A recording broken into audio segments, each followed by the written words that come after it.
no better guest, I might mention, since 2014. He's been in charge of the Foreign Affairs Department of the BJP. He's an author, a frequent commentator, and most recently the editor of a new book. So he's going to be joining me here on stage. Come on. Oh, he's waiting for his microphone. So why don't we just give him a handheld mic and he can join me up here on stage. Here we go. All right, he's got his mic. Let's give him a warm welcome.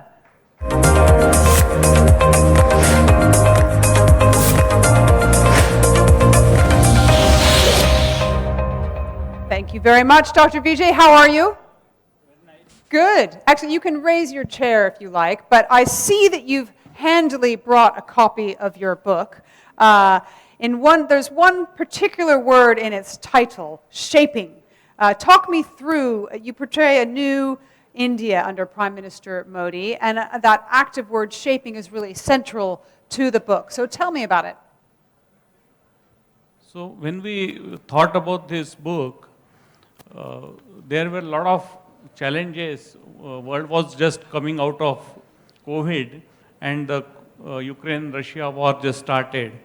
And then both these issues have resulted into so many crisis moments for the world, including the supply chain, energy prices, the COVID vaccination supply, and also related issues related to the issues with China.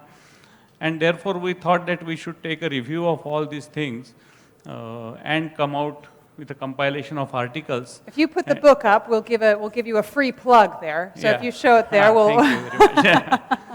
Great. Okay.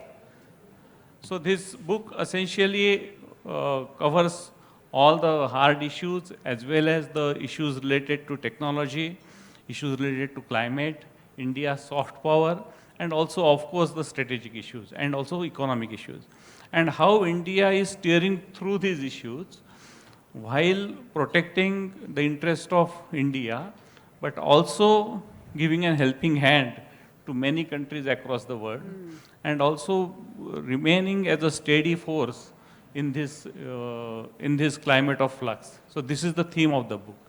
The India that you describe in the book today is very different than the one that existed even a decade ago, isn't it? Absolutely. Give me a flavor of that. I think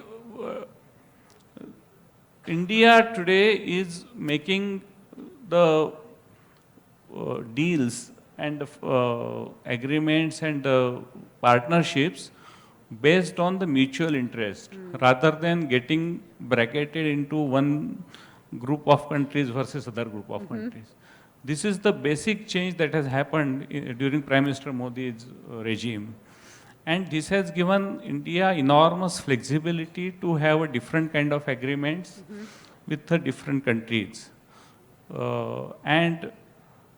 In all these things, definitely the India's interests are of supreme importance, but also the global interest of the rule of the law.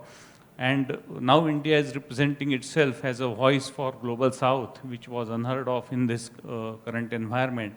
So India is also being a voice of several other countries who were not properly heard on the global platforms. Interesting.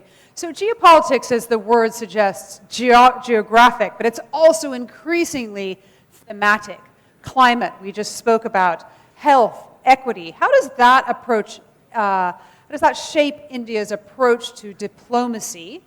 And how does that diplomacy shape India as well? I think India is in a very unique position because of it has the technological strength, which so many multinational technological companies present here. We have now a financial muscle where we can not only nurture our own population, but also give assistance to the needy, like what we are doing in Sri Lanka or many other countries. We have a soft power in terms of not only educated class, but also in terms of giving yoga and other things. And at the end, we are the climate champion, which you must have heard right now, and putting a very ambitious goal for ourselves and our sustainable policies are inherited in our culture and heritage, and we are just propagating it and implementing it in the modern terms. So in all these contexts, I think India has poised to lead many issues and put itself as an example in front of the world.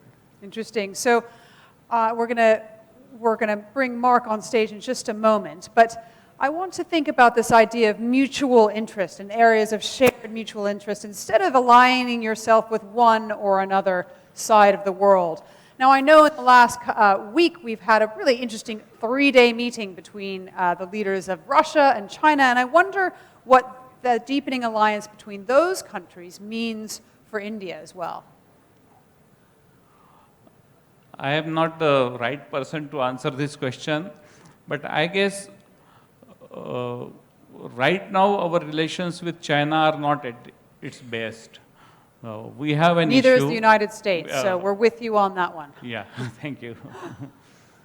Go ahead.